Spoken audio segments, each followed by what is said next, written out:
बोलो सियावर रामचंद्र भगवान की जय। मोर मुकुट बंसी वाले की जय। उमापति महादेव की जय। भगवत कृपा से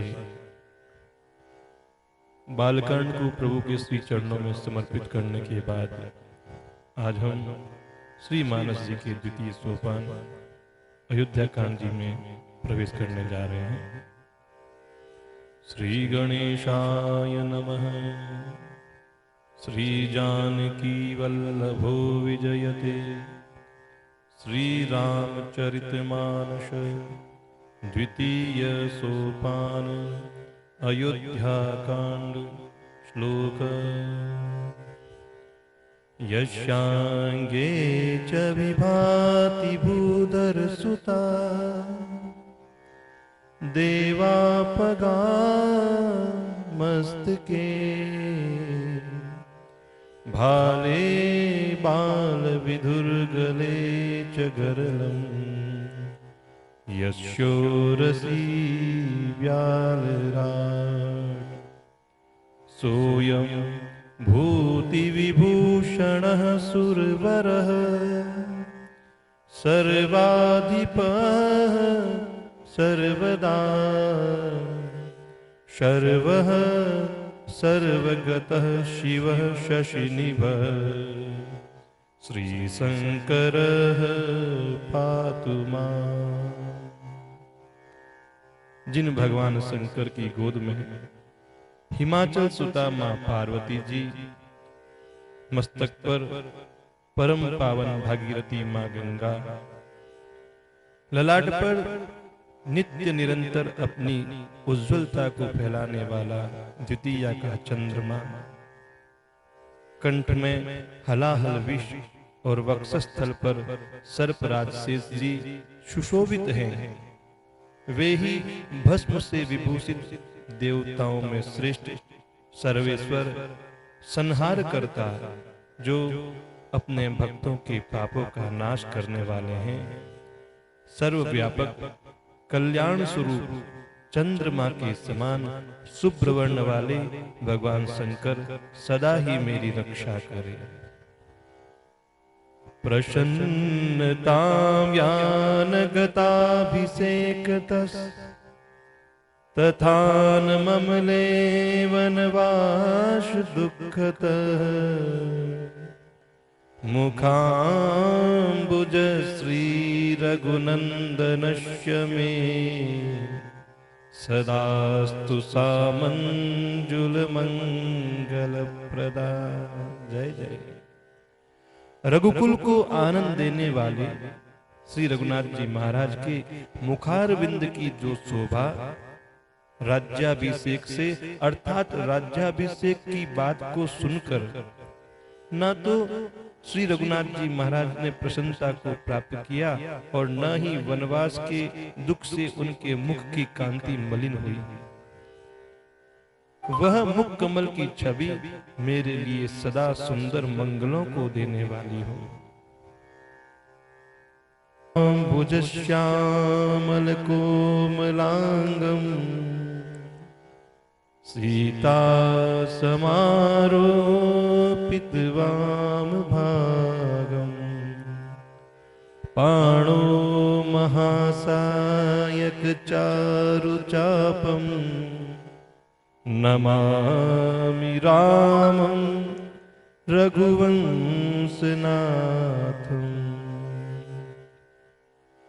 नीले कमल के समान श्याम और कोमल जिनके अंग हैं, श्री सीता जी जिनके वाम भाग में सुशोभित हैं और जिनके हाथों में क्रमशः अमोघ बाण और सुंदर धनुष हैं, उन रघुवंश के स्वामी श्री रघुनाथ जी महाराज को मैं नमस्कार करता हूँ, प्रणाम करता हूँ।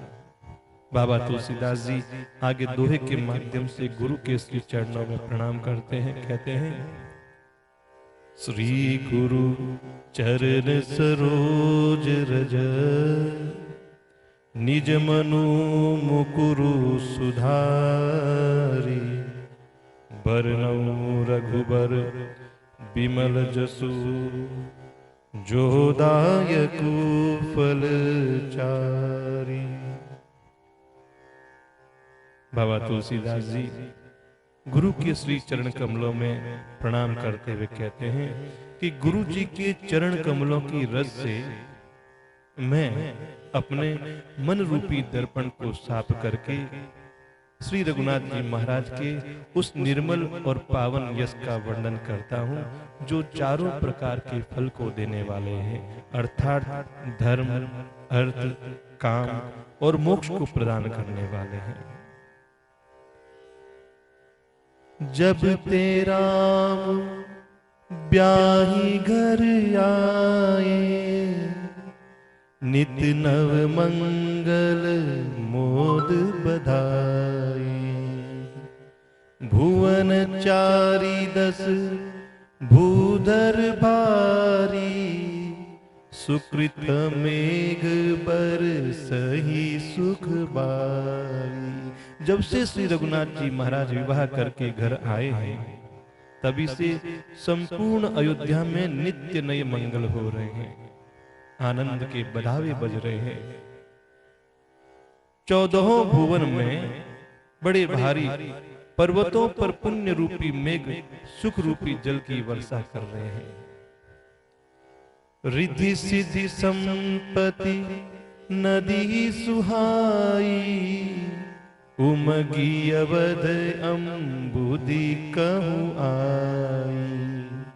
मणिगणपुर नर नारी सुजाति, सुचि अमोल सुंदर सब भांति। रिद्धि सिद्धि और संपत्ति रूपी सुहावनी नदियां उमड़ उमड़ कर अयोध्या रूपी समुद्र में आकर के मिल रही है।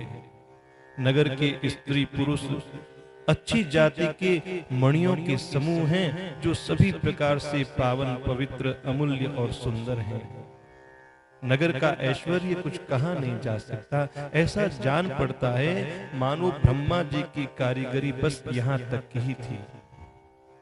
सभी नगरवासी श्री रामचंद्र जी के मुख चंद्र को देखकर सभी प्रकार से सुखी हैं। सब विधि सब पुर लोग सुखारी, रामचंद्र मुख चंदु निहारी। रघुनाथ जी की सभी माताएं और उनकी सखी सहेलियां अपने मनोरथ रूपी बैल को फली हुई देख करके आनंदित हैं। मुदित मातु सब सखी सहेली, फलित बिलो की मनोरथ बेली।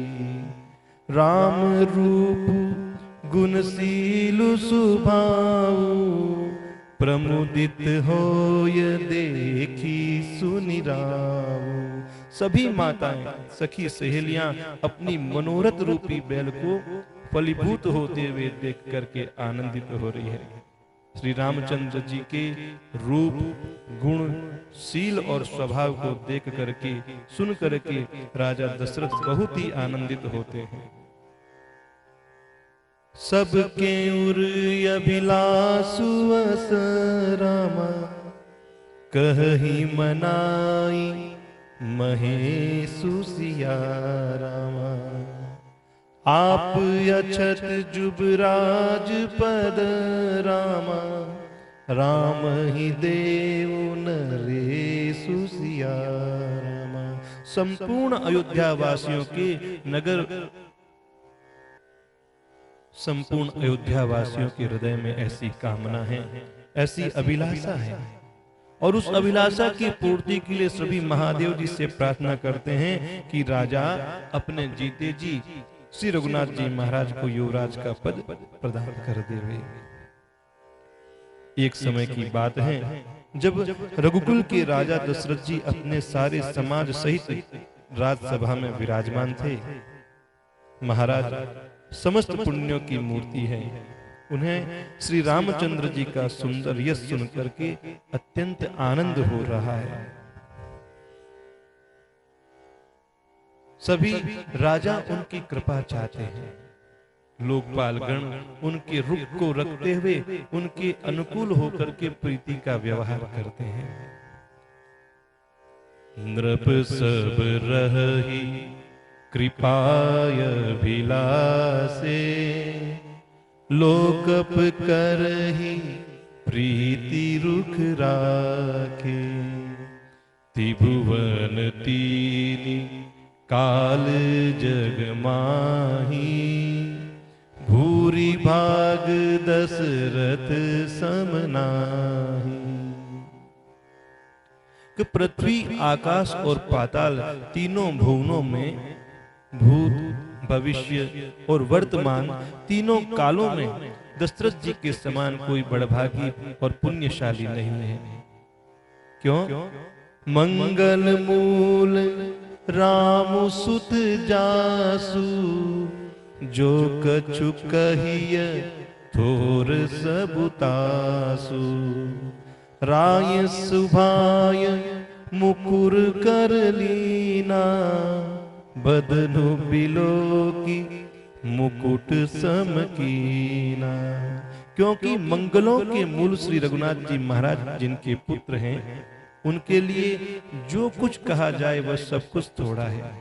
पता नहीं कितने पुण्य किए होंगे, कितनी तपस्या की होगी, तब जाकर के परमपिता परमात्मा को पुत्र के रूप में प्राप्त किया है।